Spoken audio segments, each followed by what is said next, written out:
Salut Suzy. Salut, M. Gay. Ça va bien? Très bien. Je vous écoute, Suzy. Bon, moi, je suis clairvoyante. Ça part bien. Mhm. Je vais vous faire 2 prédictions qui vont arriver. Suzy, est-ce que j'ai l'air d'une fête foraine? Monsieur, c'est important pour m'écouter. Non, mais attends, Suzy, à la base, je vous demande cette nuit de me parler de services que vous avez rendus. Vous êtes chanceuse que je n'ai pas d'autres appels en ligne. Donc, je vous donne une autre chance, Suzy, de respecter le sujet de cette nuit. Oui.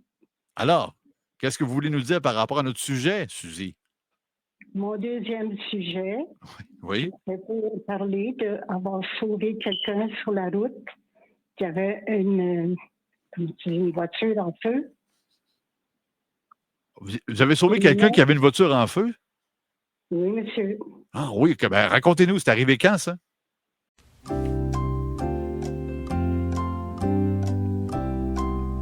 Et là, c'est arrivé à quel endroit? Ben là,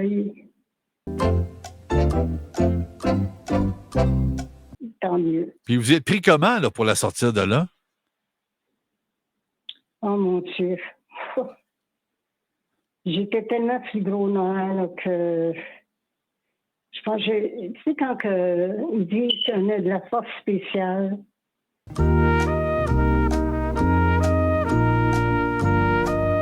Est-ce que tu vas avoir une journée pour les clairvoyants? Ça va être dimanche. Good. Je vais rappeler. Excellent. Merci beaucoup, Suzy. Pardon? Salut, Micheline. Bonsoir. J'essayais de bien m'exprimer. Je suis vieille, j'ai 89 ans, mais j'avais été voir un voyant, puis il m'avait dit, ton mari, il se fait tirer dans 1 an ou dans 7 ans. J'ai bien ri de ça, mais qu'est-ce qui est arrivé? Ma fille, elle a un nouveau poste à la banque au coin d'Ontario, Davidson. Ma fille me dit, maman, j'ai un nouveau poste, viens pour ton échange d'argent, j'ai un meilleur taux. Bon, je ne vais pas y aller. Je me disais, gars, je suis capable d'aller en Floride, je suis capable de... La voyante, elle disait quoi, elle? Elle disait que mon mari il se ferait tirer dans 1 an. OK, non, mais par rapport au taux, là, non. Pas ben, je me souviens plus. Je ne sais pas si c'était... Ça fait longtemps de ça. Je me souviens plus. Fait que mon mari, il tombe à sa retraite. J'arrive à la banque. Je rentre dans la banque. Hey, mais folle, préparez votre argent. Puis dans ce temps-là, pour aller au comptoir, on passait d'un cordon.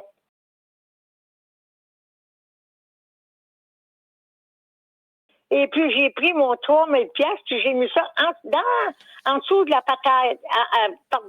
En dessous de son manteau sur la pataille. Il va chercher l'argent, il tire dans la banque. Le bruit que ça l'a fait, ça n'avait pas de bon sens. Ah oui, un bruit de fusil, hein? Ah, là, il a sorti. Mais là, votre mari, il était supposé se faire tirer, là, selon la voyante. Là. Après. Okay. Après, j'ai rentré dans le bureau. Puis là, j'ai vu, j'ai dit, c'est vraiment au dop. Oui. Là, il a tiré, il a sorti, il a pris l'argent, il a sorti. Et mon mari, qui est en allé près de la fenêtre, il a poussé le star pour voir si le bandit était sorti. Ce que j'entends dans le bureau, bang, c'est mon mari qui est tiré au cœur. Il a survécu? Oui, oui, t'es en pleine forme. Oh, c'était tout un émoi, là. Un courriel de la plus haute importance de la part de Joanne. Joanne me demande, « Allô, Louis-Philippe, une question. Est-ce qu'il y aura de l'école demain matin, vu que la température changera à partir de cette nuit à demain? Forte pluie, fond de la neige, fort vent. » Joanne, pour vous répondre, je dois me mettre dans un état particulier. Un instant, il faut que je me centre.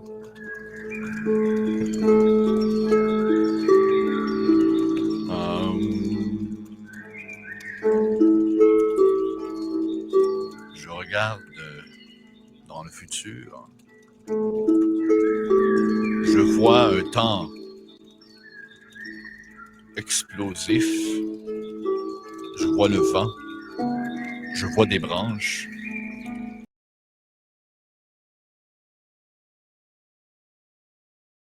vois de la pluie. Je vois de la pluie. Je vois des surfaces glacées, Joanne. Je vois des autobus scolaires à certains endroits. Oh, je remarque qu'à certains endroits, il n'y en a pas. Je vois des écoles dont la cloche sonne. Aucun enfant ne rentre.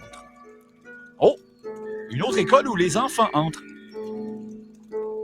Je vois des enfants sauter autour du sapin de Noël, apprenant à la radio à 6h45 que leur école vient d'annoncer la fermeture de l'école. Oh, je vois des enfants en pleurs. Ils apprennent que malgré le temps méchant et le pronostic de leurs parents à leur réveil, devront se rendre à l'école quand même. Affronter cette température digne des tribulations de l'Apocalypse pour aller apprendre des mathématiques, du français et de l'anglais. Quelle tragédie. Joanne, il est minuit 47. Il est beaucoup trop tôt pour fermer les écoles. Les directeurs dorment. Ce sont des fonctionnaires. Donnez-leur leur nuit de sommeil. Ils travaillent à la sueur de leur front pour permettre aux enfants d'aller à l'école. Ou pas, en raison de la tempête. Je ne saurais vous dire pour le moment. J'espère que ça répond à votre question, Joanne.